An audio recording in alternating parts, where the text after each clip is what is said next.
Shalom! Você está no podcast Exegese e Exposição. Exegese on demand para você. Aqui é o Davidson Bignon.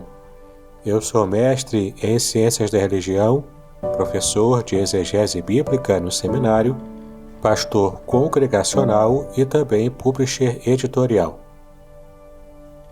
Eu ajudo pastores e líderes cristãos a fazer estudos bíblicos na igreja sem ter problemas com interpretações erradas. Então, se você está pensando em compreender a sua Bíblia com segurança, não deixe de assistir a mais episódios como este aqui. Muito bem, então assine o canal, acione o sininho, curta, comente e também compartilhe.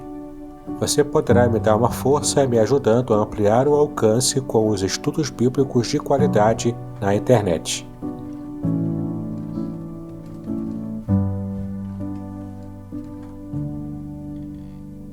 Olá, queridos, bom dia! A graça e a paz do nosso Senhor e Salvador Jesus Cristo, tudo bem?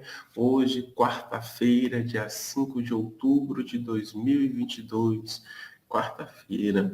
Já chegamos rapidinho, né? O tempo parece que está voando. Hoje nós temos aí o nosso encontro daqui a pouco, às 7 horas, faltam 2 minutos. Às 7 horas da manhã teremos encontro aí com o pastor Davidson, onde nós estaremos fazendo uma live sobre casamento e família na cultura bíblica. Nós vamos continuar.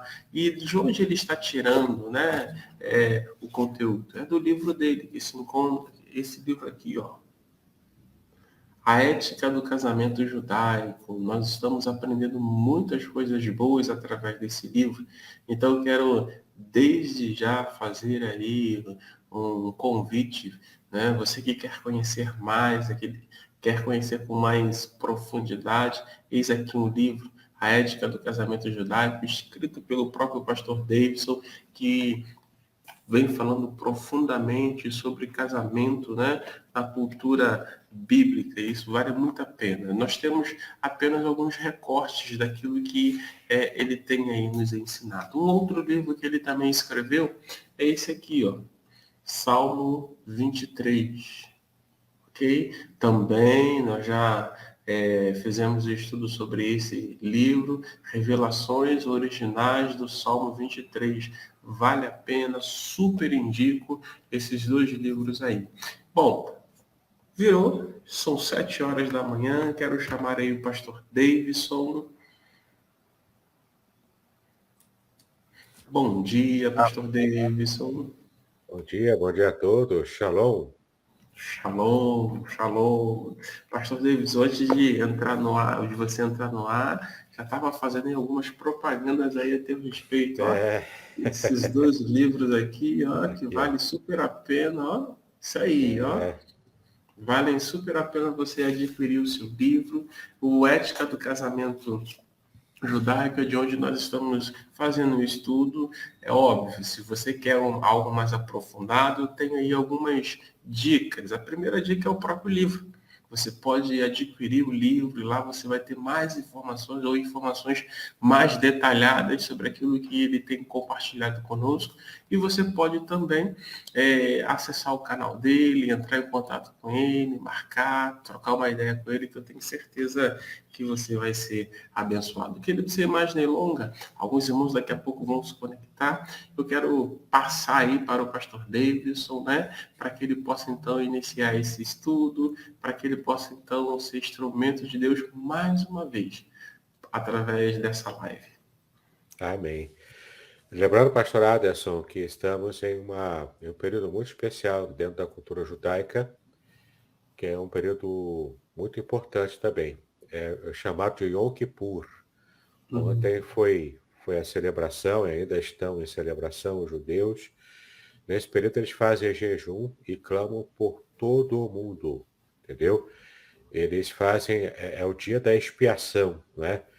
Quando, no Antigo Testamento, quando tinha templo, o sumo sacerdote entrava uma vez por ano para fazer o sacrifício anual em prol de toda a nação e de todo o mundo. É nesse período, foi exatamente ontem, E eles estão ainda nesse processo de jejum e oração, pedindo perdão uns aos outros e pelo mundo também, né? É bem interessante, bem bonito até de se ver. Joia. Isso é de suma importância, né? É, claro. Separar o período das orações. Eu quero aproveitar nessa mesma, fazer uma ponte, né? Eu não sei quantos estão sabendo, mas alguns irmãos estão fazendo aí o chamado relógio de oração, É. né? O relógio de oração para que possamos orar por nossa nação, orar pelos últimos acontecimentos, orar pelas famílias. Então eu quero te convidar aí também a que você possa entrar, fazer parte desse relógio de oração, estar intercedendo, estar orando por nossa nação, por nossas famílias, para que Deus possa estar fazendo maravilhas. Quem quiser saber mais detalhes, é só me procurar aí nos bastidores, que eu mando o link, né, para que você possa clicar. É muito simples, você clica e você automaticamente vai ser informado de que você faz parte do relógio de oração. Isso você só vai precisar dizer qual é o horário que você vai separar para poder, então, estar orando pela nação, pelas famílias. Lá tem vários pedidos. Vale a pena.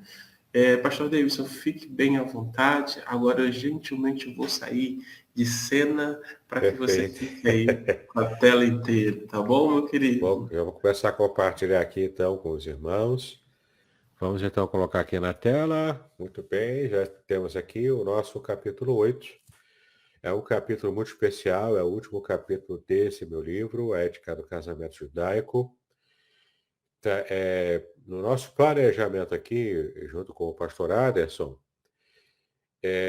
estamos vendo que vamos precisar de 2 dias para fechar esse capítulo, 2 encontros. E tem ainda um pedido especial que o pastor Aderson nos fez. Então teremos ainda um terceiro encontro. E então já estamos chegando na fase final dos nossos estudos, dessa maratona de estudos sobre a cultura judaica antiga, envolvendo, né, o casamento e questões familiares. Mas é muito importante esse tema, especialmente nos valores que nós temos hoje em nossa sociedade, e a gente vai entender por que que a Bíblia tinha um tratamento diferente daqueles que nós costumamos valorizar hoje. Vamos falar, portanto, da Torá e os direitos da mulher, não é? Já começa aqui pegando fogo, né? O pastor Aderson vai perceber que esse capítulo aqui tem várias epígrafes que eu fiz questão de colocar, que são anedotas e também ditos proverbiais da cultura judaica, todos da cultura judaica pós-bíblica, né? Posterior à Bíblia. E você vai ver aqui como é o substrato até machista dentro da própria cultura. E vocês vão entender o porquê. Vocês vão entender o porquê desse tipo de substrato machista, né? Então, olha só. Todo homem crê que existe uma única mulher ruim no mundo. A sua, não é?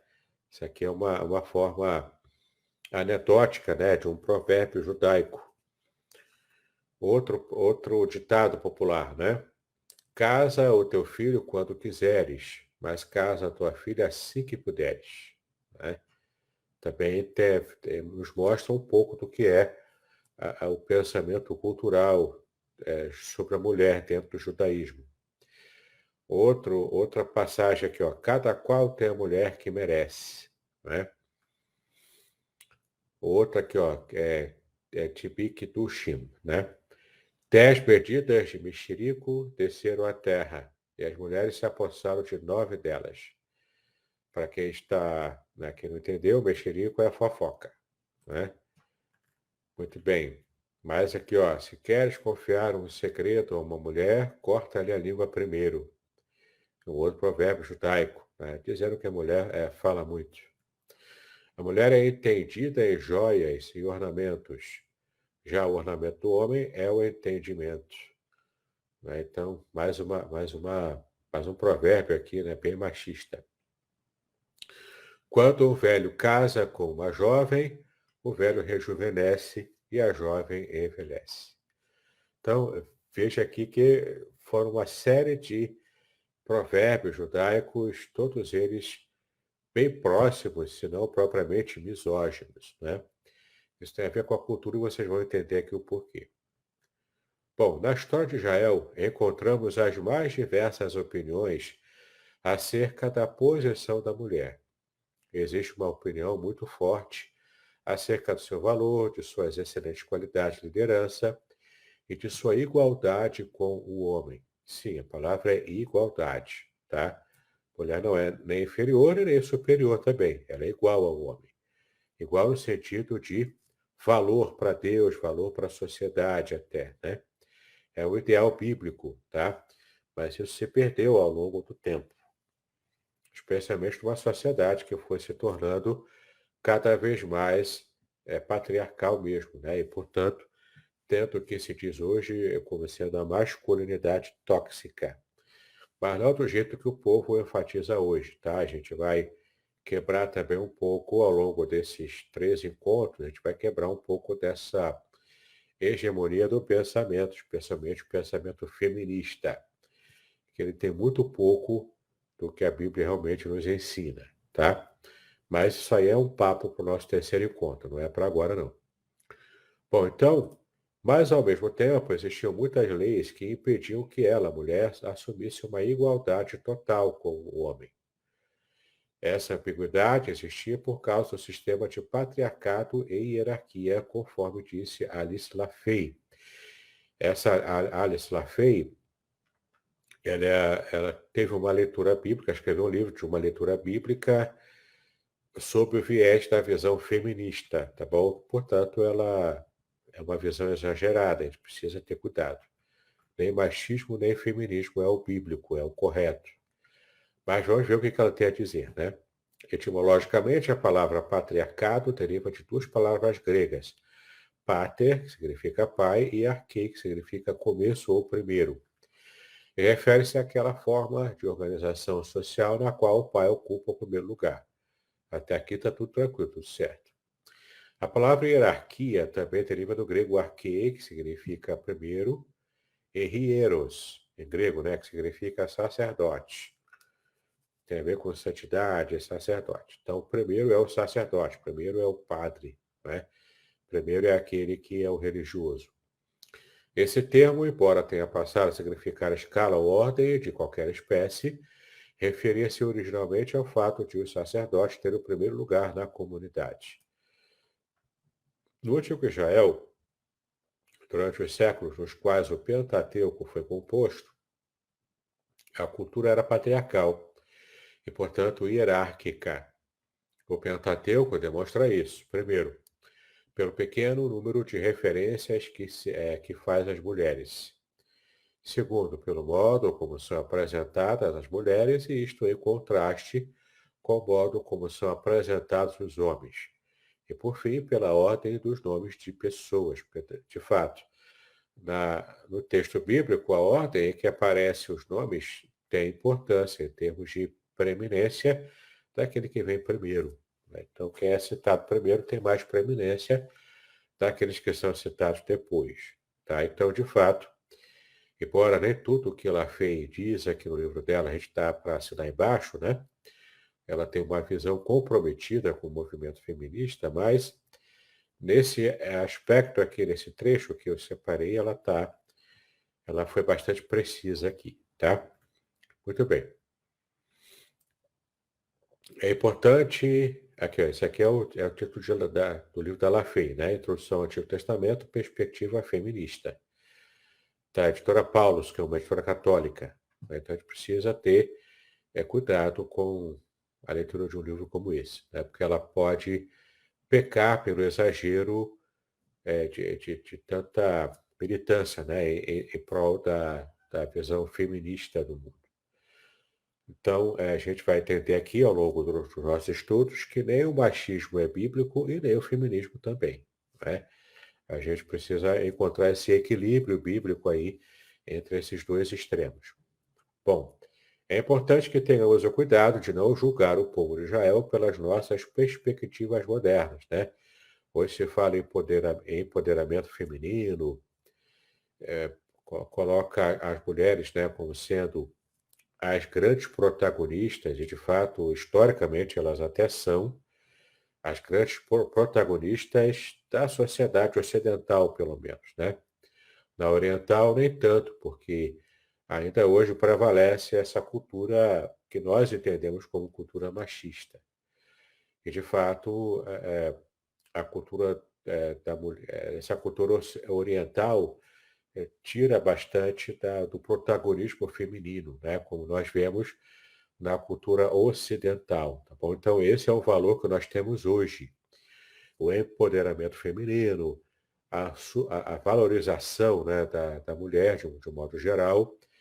Esse é um valor moderno, ou pós-moderno, se preferir, né? E também das sociedades ocidentais, tá bom? Mas nos países de cultura oriental ainda não é assim, tá ok? As mulheres passam por dilemas terríveis lá nesses países. Bom, então é importante que tenhamos cuidado de não julgar o povo de Israel pelas nossas perspectivas modernas. Para eles, ou seja, para os judeus, para os israelenses, a harmonia e cooperação entre as pessoas eram mais importantes do que um sentimento de liberdade e de individualidade, tão presentes em nossa cultura ocidental hoje em dia. Então, como a gente já tem visto aqui, o grande valor da época bíblica, na cultura oriental, é o valor de você estar bem inserido e também sendo produtivo dentro da comunidade. Então, é a vivência comunidade, a perspectiva comunitária, e não propriamente a perspectiva individualista. Então, dentro da cultura judaica, não faz muito sentido o indivíduo falar, os meus direitos, você precisa respeitar os meus direitos, e o indivíduo nem fala dos seus próprios deveres, né? É raro falar de deveres da nossa cultura ocidental individualista. Na verdade, na cultura oriental, na época bíblica, eles falam mais de deveres para com a comunidade do que propriamente dos direitos que o indivíduo tem dentro da comunidade, porque a visão era a visão comunitária. A felicidade do indivíduo estava em estar bem inserido, bem encaixado na comunidade. Bom, era essa a visão comunitária, portanto. Bom, isso obviamente não justifica a conduta desses judeus da época bíblica, né? Porque, como nós já estamos falando aqui, houve a deteriorização cultural para prevalecer o patriarcado e, por isso, o machismo. Isso realmente é um erro, foi um erro histórico, tá bom? Mas vamos continuar aqui então. Isso, obviamente, não justifica a conduta deles, mas nos ajuda a entender o seu raciocínio, tá? O raciocínio, portanto, da comunidade, cada qual, especialmente os sexos, homem e mulher, né? Macho e fêmea, cada qual cumprindo bem o seu papel para poder preservar a comunidade e ela sobreviver. Esse, aliás, foi um dos segredos da comunidade judaica a sobreviver a tantas perseguições, sobreviver aos cativeiros que teve ao longo da história, inclusive sobreviver ao Holocausto nazista, e até hoje é assim, tá? Eles têm um sentimento de comunidade muito forte, especialmente preservando as tradições. Isso é importantíssimo, preservar as tradições dentro da cultura judaica, até mesmo moderna, tá? Claro que existe um grupo, né, dentro da sociedade judaica que é progressista nos costumes, portanto, eles não querem saber de tradição. Eles são bastante modernos lá em Israel, lá em Tel Aviv, principalmente, que é a capital política de Israel, né? Para vocês terem uma ideia, é lá que acontece a maior parada gay da região, lá da região do Oriente Médio. É lá em Tel Aviv, né? Para vocês verem como que é uma sociedade como qualquer outra, né? Bem ocidentalizada até. Mas sempre há aquele grupo, né, dos ortodoxos judeus, dos rabinos, enfim, que se esforçam para manter mesmo a tradição portanto, manter vivo o povo judeu, manter viva a comunidade judaica, não é? Aliás, tem até um cântico que eles fazem, né, que é Israel vive, né, em hebraico, que é Israel Hai, né? Am Israel Hai, em hebraico, que é o povo de Israel vive, de fato, porque se apega à tradição, enfim, né, conseguiu sobreviver a tantas perseguições e antissemitismo. Bom, a Torá, embora não fosse obedecida em sua inteireza, Torá aqui, para lembrar aqui a vocês, é o Pentateuco, não é? São os 5 primeiros livros da lei. Então, a Torá, embora não fosse obedecida em sua inteireza, permitia grande flexibilidade na conduta, especialmente no que diz respeito ao valor da mulher na sociedade. O papel da mulher na sociedade, portanto, era determinado em grande parte pela personalidade dela e pela atitude do marido. Então, se o marido ele era benevolente, era aberto, né, ao protagonismo feminino, em certo nível, e se a mulher tinha uma personalidade forte, ela se destacava na sociedade. É o caso, por exemplo, e aqui para citar um exemplo negativo, né, o caso de Raabe com o rei Acabe, né? O rei Acabe era bananão, né, digamos assim. Ele tinha personalidade fraca e Raabe tinha uma Raabe não, Raabe é a prostituta, tá falando bobagem aqui, né? É o caso de Acabe e da rainha Mar, né? Aquela que eu estou tentando me lembrar do nome dela aqui agora. Se eu conseguir lembrar, pastor Aderson, pode falar, por favor, que agora me deu branco do nome dela. Acabe e a Jezabel. Jezabel, isso aí, obrigado. Jezabel, em hebraico, né? É, Isabel, né, em hebraico. Muito bem, ela tinha uma personalidade forte, enquanto que o Acabe tinha uma personalidade fraca. Por isso, embora ela seja estrangeira, ela teve protagonismo no reinado do próprio rei Acabe em Israel. E isso era terrível. Tanto era um tabu em termos de cultura judaica antiga, né? Era um tabu. De fato, uma mulher ter tanto protagonismo sobre o rei de Israel era um tabu, né? E o povo falava disso, naturalmente. Mas, ao mesmo tempo, demonstra que a sociedade, ela, dependendo da personalidade forte da mulher e do modo como o marido se posicionava, a mulher conseguia protagonismo. Mas isso era furar a bolha, não é? A bolha da comunidade era, de fato, o patriarcalismo, isso aqui não tem como negar, né? Bom, o modo como as mulheres são identificadas nos textos é a chave para entendermos a sua função na sociedade e qual o valor que a sociedade lhes atribuía. Em contraste com o que poderíamos esperar, os séculos patriarcais, durante os quais o Pentateuco foi elaborado, valorizava as mulheres. No entanto, o valor das mulheres estava associado a certas funções e tarefas, todas elas sociais, né? Funções e tarefas sociais, e claro, envolvendo também, né, a vida religiosa, porque a vida religiosa estava muito atrelada ao dia a dia do povo judeu, né, na antiguidade, principalmente. Então a mulher justificava a sua existência, né, justificava a existência entre aspas, né, como filha, pelo seu futuro papel de gerar filhos para o seu marido. Mas, de fato, o grande papel da mulher, além de cuidar da casa, preservar as conquistas do marido, né, como é a visão tradicional, a visão, né, de uma família tradicional, também gerar filhos e cuidar deles. Esse era o papel da mulher, especialmente gerar o filho para o marido. Se forem filhos homens, então, tanto melhor, né? As mulheres que não conseguiam cumprir as responsabilidades desse papel, ou seja, as estéreis, era uma tragédia para a mulher que era tida como estéril, né? As que eram infiéis a essa missão, no caso as prostitutas, ou adúlteras também, né? Que na cultura judaica são muito parecidas, né? Prostituição e adultério é muito parecido. Ou as que danificavam a autocompreensão de Israel pela idolatria, no caso as mulheres estrangeiras, que foi o caso da Jezabel, né? Que eu tive aqui um ato falho de esquecer o nome dela. Mas, enfim, né, todos esses casos aqui da idolatria, adultério, né, ou então prostituição, né, e as estéreis também, eram fatores sociais que traziam vergonha comunitária para as mulheres, tá? Bom, falando agora sobre a mulher israelita, como que a mulher era vivia, como ela era vista na sociedade antiga, né? A Torá assumia atitudes positivas em relação às mulheres. A mulher não era um produto secundário da criação, ou uma espécie de ideia posterior, não é? Não é isso, tá bom?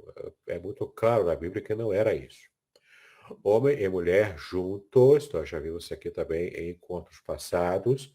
Você pode tentar recuperar no meu canal do YouTube, ou então no Facebook da Igreja de Aracruz, né? Você vai ver que falamos aqui sobre o homem e a mulher juntos como um casal representarem a imagem de Deus de modo especial, de modo que um solteiro, um singular, né, não consegue demonstrar.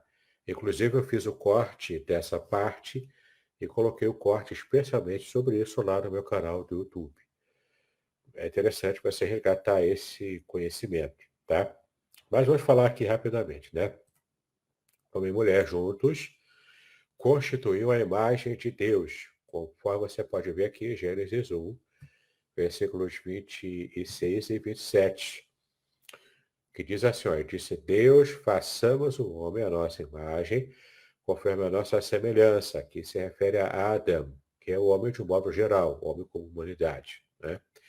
E domine sobre os peixes do mar, sobre as aves do céu, e sobre o gado, e sobre toda a terra, e sobre todo o réptil que se move sobre a terra. E criou Deus o homem à sua imagem, mas Deus o criou, homem e mulher os criou. Tá vendo?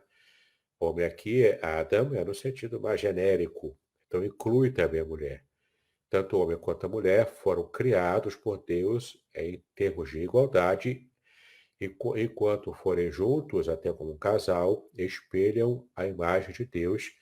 Eu recomendo que você resgate lá, procure lá no meu canal do YouTube esse recorte especial sobre a imagem de Deus dentro do casamento heterossexual, tá bom? Podcast Exegese e Exposição. Exegese on demand para você.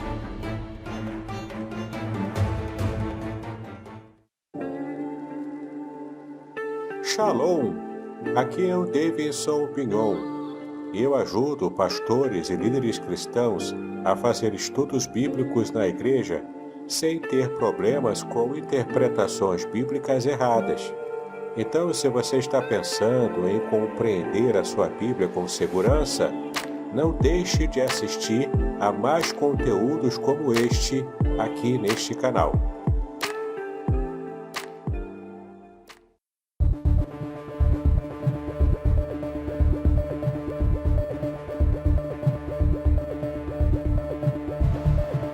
Shalom!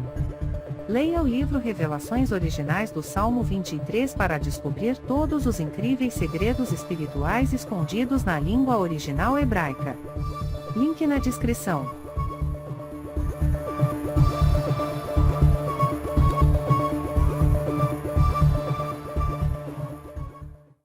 Muito bem. Então, ó, essa imagem só ficou completa, a imagem de Deus, né, só ficou completa depois que Eva foi criada. E você vai ver os detalhes no capítulo 2 de Gênesis, né? Alguns não aceitavam esse fato, mas outros aceitavam sim, né? E por causa disso, muitas mulheres hebreias tinham uma participação ativa no relacionamento familiar. No caso dos homens, né, que compreendiam bem o papel ativo da mulher na família e na sociedade. E também, tanto no relacionamento familiar quanto no comunitário. Eram, portanto, mulheres criativas, expressavam as suas opiniões. Por exemplo, Joquebede foi quem teve a iniciativa de salvar o seu filho Moisés, que pelo decreto do faraó deveria ser morto. De fato, a mulher dele, a mãe dele, né, Joquebede, a mãe de Moisés, teve toda a iniciativa. Olha o protagonismo da mulher na própria Torá, né, em Êxodo, capítulo 2. Então, ela tomou todas as providências e Deus a abençoou. Né? Tem outros exemplos também. O mandamento da Torá de honrar pai e mãe não faz distinção entre eles, ou seja, pai e mãe igualmente. Ambos devem receber igual honra. No caso de um homem e uma mulher serem surpreendidos em adultério, ambos deveriam ser apedrejados, porque o pecado era de ambos, né? Ninguém adultera sozinho. Então, tanto o homem quanto a mulher tinham que ser apedrejados, né? Essa era a pena capital para a questão do adultério. Olha só, quando o homem for achado deitado com a mulher, que tenha marido, então aqui já é um caso de adultério, né? Então ambos morrerão, os dois, tá? O homem que se deitou com a mulher e a mulher assim tirarás o mal de Israel. Né? Então você vê aqui a hipocrisia daqueles que levaram a mulher adúltera para Jesus julgar, né? Por isso também que Jesus, percebendo a maldade no coração deles, percebendo a real intenção, escreveu alguma coisa na areia, que há uma possibilidade grande de que ele estava escrevendo o nome, né, daquelas pessoas na própria areia lá. E depois, então, após escrever isso, ele disse, né, que aquele que não tem pecado, que atire a primeira pedra, e cada um foi indo. De fato, no texto bíblico da lei diz que se não há aquela fila de acusadores, né, especialmente dos anciãos de Israel, para acusar alguém, o julgamento não era para ser feito. Por isso que Jesus não julgou, né? Ele fez aquele momento de libertação para aquela mulher, porque de fato era uma hipocrisia da parte daqueles doutores da lei. Eles conheciam a lei, sabiam que era para levar inclusive o homem adúltero, e não apenas a mulher. Como eu disse, ninguém adultera sozinho, né?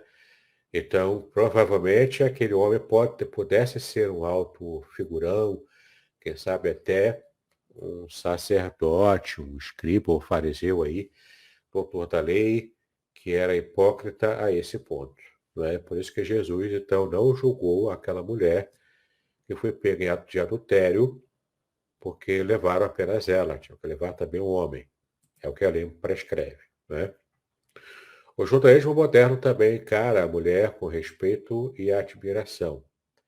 Apesar de existirem provérbios judaicos depreciativos, como a gente viu aqui, né, no começo do capítulo, depreciativos à condição da mulher, o que encontramos em qualquer outra cultura também, inclusive, se você for olhar, inclusive, os primórdios da cultura brasileira, ocidental, de um modo geral, você vai encontrar piadinhas machistas, não é, depreciativas quanto à questão da mulher. Né? Até no meio evangélico você encontra isso. Tem aquela piadinha clássica que o povo fala de que quando no Apocalipse houve silêncio no céu porque não tinha mulheres lá. Isso também é uma piada depreciativa dentro do meio evangélico. Entendeu? Então, em qualquer cultura existe esse tipo de piada, esse tipo de cultura machista. Né? E ela está entranhada na sociedade. A gente precisa aprender, sim, a se livrar desse tipo de cultura. Não é? Esse tipo de preconceito contra a mulher, contra o preconceito racial também, inclusive o preconceito racial tanto contra negros, quanto a pardos, e também outras etnias, por exemplo, a etnia judaica também, o antissemitismo, ele acontece, inclusive, no meio evangélico. Né? Então a gente precisa, enquanto sociedade, enquanto comunidade da fé, a gente se livrar desse tipo de preconceito. Né? Esse é um valor importante. Tá? Então, olha só, o judaísmo moderno também encara a mulher com respeito e admiração, apesar de existirem provérbios judaicos depreciativos à condição da mulher, o que encontramos em qualquer outra cultura, há vários textos oficiais do judaísmo que comprovam isso, ou seja, o respeito que a cultura, de um modo geral, tem para a mulher. Tá bom? Havia respeito? Sim, havia. A gente vai ver aqui um pouquinho delas, né? Na Mishnah, ou seja, o registro escrito da lei oral, por exemplo, lemos um trecho que demonstra esse exemplo, né? Essa valorização. Não mantenha as conversas frívolas com a tua mulher, e com mais razão ainda com a mulher do teu próximo, pois quem se entretém em conversas frívolas com a mulher atrai para si o mal, descuida do estudo da Torá e acaba por herdar o Gehinom, ou Gehinom, né, que é o Geena, que é uma espécie de inferno ou sofrimento, pelo menos sofrimento pós-morte, né? Tem a ver com o juízo de Deus. Então, essa repreensão aqui da Mishnah é para que o homem tivesse conversas inteligentes com a mulher, conversas importantes, inteligentes, de alto valor, e não frivolidades, não é?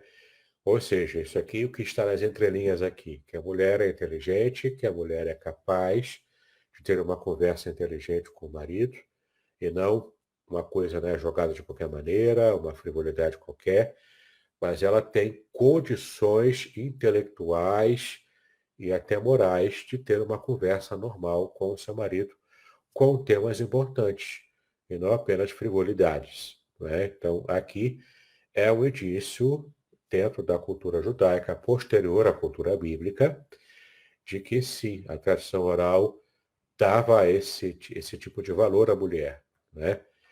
Entenda, parece soar para nós hoje, para os ouvidos modernos e ocidentais, parece soar também um tanto quanto redutor do valor da mulher. Para os nossos ouvidos parece soar assim, mas para a cultura patriarcal antiga, que estava em grande evolução, isso já era um indício de evolução cultural, tá? Dentro do ponto de partida histórico em que a cultura judaica teve início, tá ok? A gente precisa dar esse desconto aí e entender essa evolução histórica. Inclusive hoje lá em Israel, a mulher vive como qualquer sociedade ocidental. Ela tem o valor dentro da própria sociedade e as mulheres são bem parecidas com o modo como nós conhecemos, né, hoje no mundo ocidental. Tá? Apenas nos países árabes é que a mulher ainda continua sendo vista e a sua própria vida na sociedade ainda é como era nos tempos antigos, tá bom? A cultura nos países árabes ainda permanece patriarcal e machista, ok?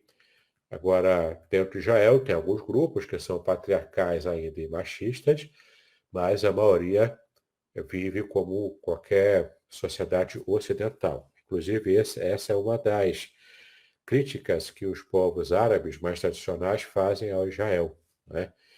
Que se ocidentalizou demais, porque para a cultura oriental isso é um crime horrível, né?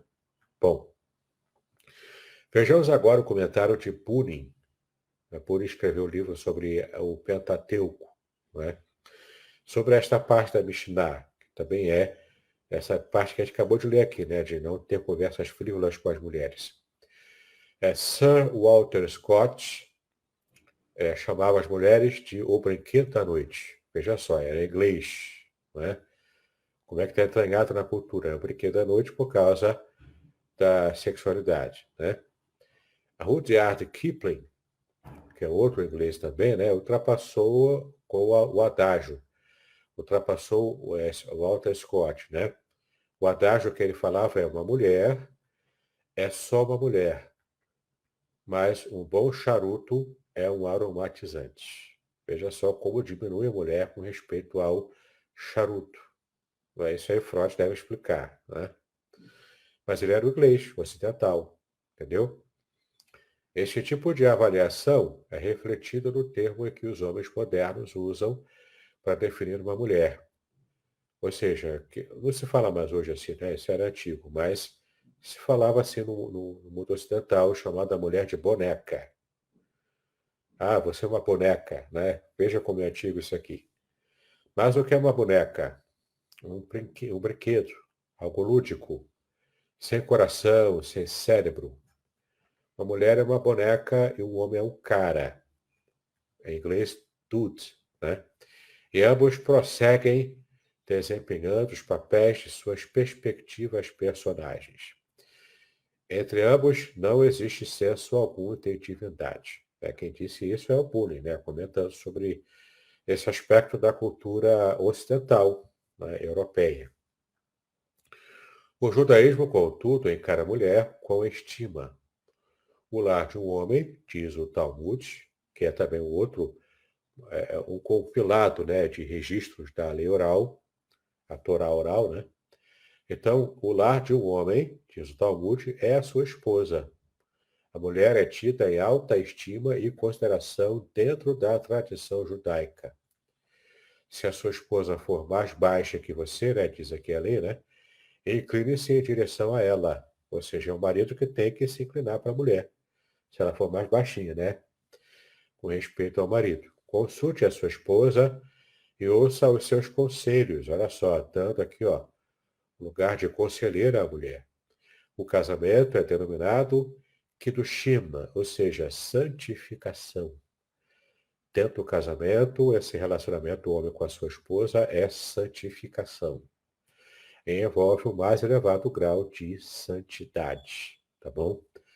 Veja como a cultura judaica vê o casamento, a família, inclusive o lugar da mulher. Claro, resguardando dos exageros patriarcais, de fato, a sociedade judaica, mesmo a antiga, ela tinha em alta consideração a mulher, embora também tivesse aqueles exemplos terríveis, né, de piada e de desvalorização da mulher. Mas está longe de ser o que esses exageros de hoje, né, do alto índice de empoderamento feminino, o que acaba caindo ou resvalando também no outro extremo, né, no exagero de que dá o ensejo aos movimentos feministas anti-machistas ou anti-homens, né, anti-masculinos, né? Então isso aí é bem complicado. Bom, a palavra sikar, ou sirá, né, porque aqui é uma referência ao het, em hebraico. Então a palavra sirá significa conversa fiada ou conversa frívola. Esta Mishnah, essa que fala da conversa com a esposa, né, é de fato um alerta de que o homem não deve restringir o seu companheirismo para com a sua mulher ao nível de conversa fiada. Eleve o nível de comunicação com a sua esposa, tá? Então você percebe aqui, há diversos aspectos em que a mulher era valorizada, levando-se em conta o nível de ênfase patriarcal que existia antigamente. E a gente precisa levar isso em conta para entender o pensamento bíblico e mesmo na tradição judaica posterior, a gente precisa levar isso em conta para a gente entender como é o pensamento judaico cristão dos tempos antigos, tá? Então, tudo isso nos ajuda a perceber isso. Então, por favor, não leve para o texto bíblico valores que você tem hoje no século XXI nos povos ocidentais. Essa não é uma prática de exegese adequada.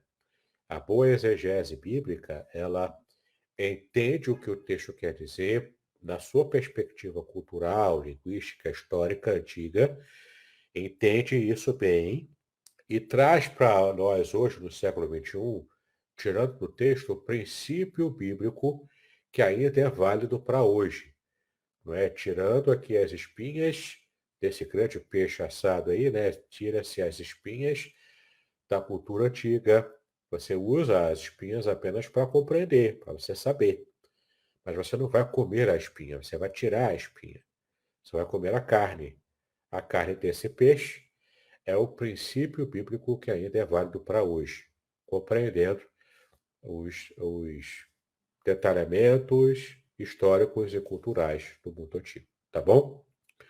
Muito bem, eu já quero encerrar aqui, porque eu vou deixar essa parte aqui, ó, para a próxima semana. Vamos falar ainda das restrições impostas à mulher na próxima semana. Vamos tentar tirar dúvidas daqui a pouco aqui, né? E depois que fecharmos com essa parte aqui do livro, com respeito às restrições impostas à mulher, a gente vai tentar fechar na próxima semana e teremos ainda um material sobre machismo e feminismo que o pastor Aderson nos solicitou que a gente prepare esse material um pouco mais direcionado, tá bom? Que aqui a gente fala aqui bastante, mas ainda está um pouco generalizado, não é? Então, depois de fecharmos essa parte aqui do último capítulo do livro, a gente vai falar sobre machismo e feminismo, tendo uma perspectiva cultural, histórica e bíblica, tá bom?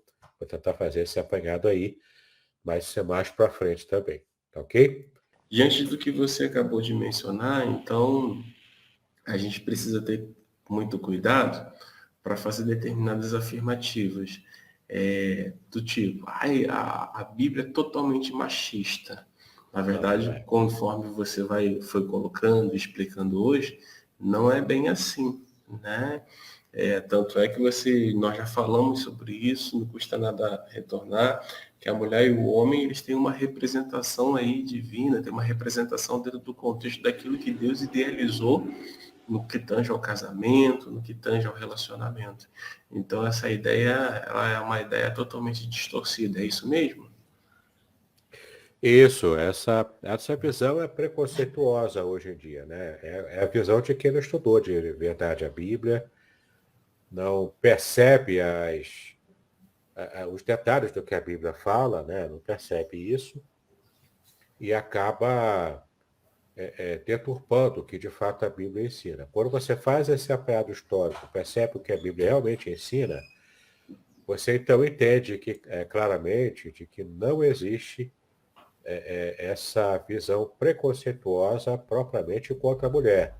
O que existe é uma evolução histórico-cultural da época bíblica, e hoje temos valores que são posteriores a essa evolução, né? Que são, por isso, posteriores a tudo isso. E a gente precisa realmente levar em conta a nossa percepção do que é, de fato, o valor que nós já temos hoje na sociedade ocidental e o valor na época bíblica, né? Então, quando a gente consegue fazer essa diferenciação, a gente, então, consegue ser mais justos com respeito ao que a Bíblia ensina, e não ficarmos meramente acusando a Bíblia de coisas que ela realmente não diz. Ela registra, sim, na própria lei, na própria cultura, nas práticas de alguns personagens da Bíblia, ela registra o machismo muito exagerado, real, tá?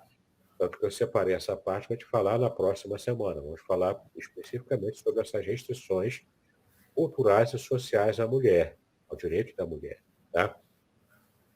Isso tem, a Bíblia registra isso. Agora temos que entender a evolução, entendeu? Para chegarmos ao nível que chegamos hoje, da evolução de nossa compreensão do lugar da mulher na sociedade, a gente tem que entender qual foi o processo histórico de como evoluiu até chegar hoje. E lembrando também que hoje as mudanças sociais, elas são mais rápidas, muito mais rápidas do que era antigamente. Antigamente tudo era mais lento. Qualquer revolução cultural que tivesse que acontecer, levava anos e anos, gerações e gerações. Hoje em dia, com a internet, com as redes sociais, tudo isso é muito rápido, está diluído, né, nessa ligeireza. Isso, até certo ponto, é até ruim, porque não permite uma reflexão profunda sobre os assuntos que queremos a revolução, não é? A revolução cultural. A gente não reflete profundamente sobre nada, a gente já está puxando para o próximo, né? É igual quando a gente assiste vídeo no YouTube, a gente acabou um, a gente já está puxando o próximo. A gente não tem nem Uhum. tempo de parar para refletir sobre o que acabamos de ver, não é? A gente acaba consumindo vorazmente, de modo cultural, esse tipo de cultura da nossa sociedade. Então, a gente não compreende a evolução histórica lenta que teve nas sociedades mais antigas. Já é uma sociedade antiquíssima, uma das sociedades mais antigas do mundo, que ainda prevalece, ainda vive, né? Joia, joia. Então a gente precisa estar atento, principalmente nós homens, aí essas considerações que a própria Bíblia faz, para a gente não, uma outra expressão que o pastor Davis usou, é para eu não levar uma cultura minha para dentro da Bíblia e falar algo que a Bíblia, na verdade, não está falando, Exato. não está nem supondo ou sugerindo. Isso é, em termos técnicos, isso é o contrário da exegese bíblica. É o contrário, o que é errado, né? A Uhum. exegese, você traz o texto bíblico para nós hoje. Esse é o movimento de mão única, do texto para nós. A exegese, com EI, né, sem o X, EIS, né, exegese, é o movimento contrário. É você jogar para o texto algo que o texto não diz originalmente, levando para ele um valor cultural nosso do século XXI. Isso é mutilar o texto. Isso é forçar o texto. Entendeu? É adulterar o texto. Então, a gente não pode fazer isso. Eu não posso levar o valor ocidental do século XXI para um texto dos milhares de anos antes de Uhum. Cristo e que tinha uma cultura diferente da nossa, né? O distanciamento cultural permite que a gente tenha problemas para entender de fato o que a Bíblia está ensinando. Então, eu tenho que resolver esse distanciamento. Eu tenho que resolver essa questão do distanciamento cultural, histórico e social, para que eu possa, de fato, compreender o que a Bíblia quer dizer. Joia, joia. Tá só esquentando, hein, queridos? Estamos só esquentando. Quero então agradecer a presença e a participação de todos vocês. Na próxima quarta-feira, retornamos a partir das 7 horas da manhã. E se você tiver alguma pergunta, eu vou pedir a gentileza para você anotar essa pergunta. Se você tiver o meu zap pessoal, é só mandar no zap, que aí eu já passo para o pastor Davidson. E na semana que vem a gente já começa, caso tenham as perguntas, respondendo essas perguntas. Caso contrário, na semana que vem, o pastor Davidson vai aí fazer a sua exposição, lembrando a exposição que ele está fazendo é com base no livro. Qual livro mesmo? A Ética, Esse aqui, ó, né, do Casamento Judaico. a ética do Lembrando, casamento judaico, e também tem o Salmo 23, né? As revelações originais do Salmo 23, que nós também trabalhamos já aqui no canal da Igreja de Aracruz. ok? Se você quiser adquirir, é só falar que aí a gente vê a melhor maneira de você adquirir. Né? Qual é o contato, pastor? Para a Isso, o pessoa. contato para adquirir qualquer um desses dois livros aqui, ó, é o WhatsApp 021, aqui no Rio de Janeiro, 998-585402. Você faz contato comigo, 021 998-585402.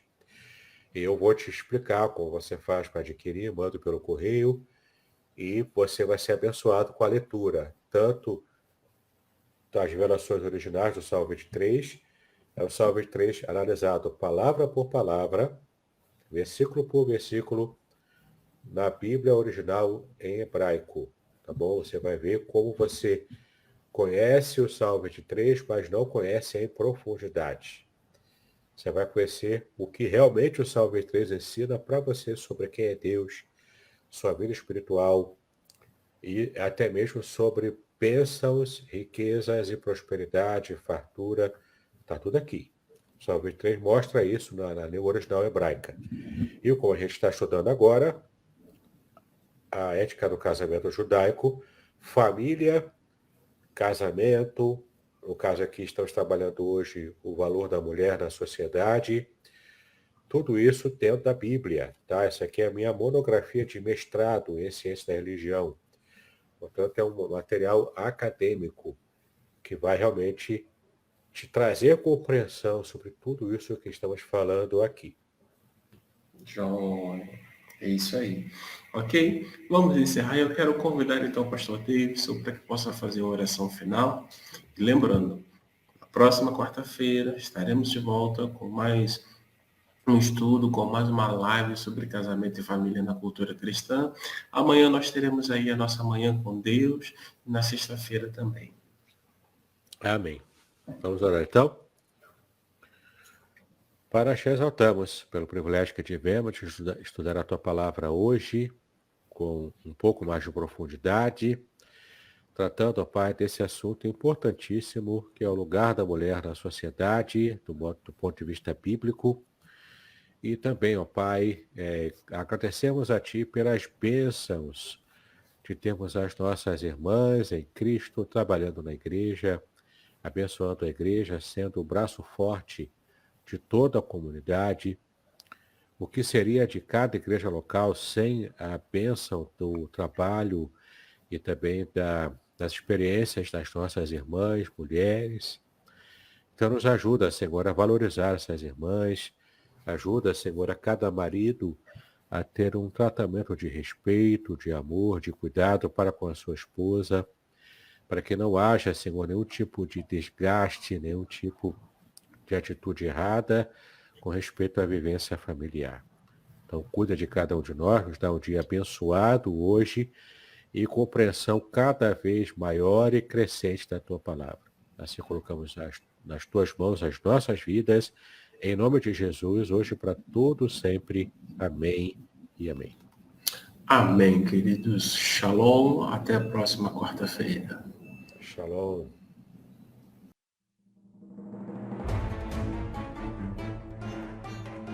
Muito bem, agora eu gostaria de ver a sua participação. Entre em contato comigo, compartilhe a sua experiência comigo e quem sabe até se você enviar em formato de áudio, eu possa aproveitar a sua experiência para apresentar no próximo episódio do podcast Exegese e Exposição. Eu sou Davidson Binon e eu ajudo pastores e líderes cristãos a fazer estudos bíblicos da igreja, sem terem problemas com interpretações erradas. Se você então está pensando em compreender a sua Bíblia com segurança, não deixe de assistir a mais episódios como este aqui. Então, assine o canal, acione o sininho, curta, comente e também compartilhe. Ajude-me a ampliar o alcance com estudos bíblicos de qualidade na internet. Que Deus abençoe os seus estudos, paz e bênçãos sobre a sua vida.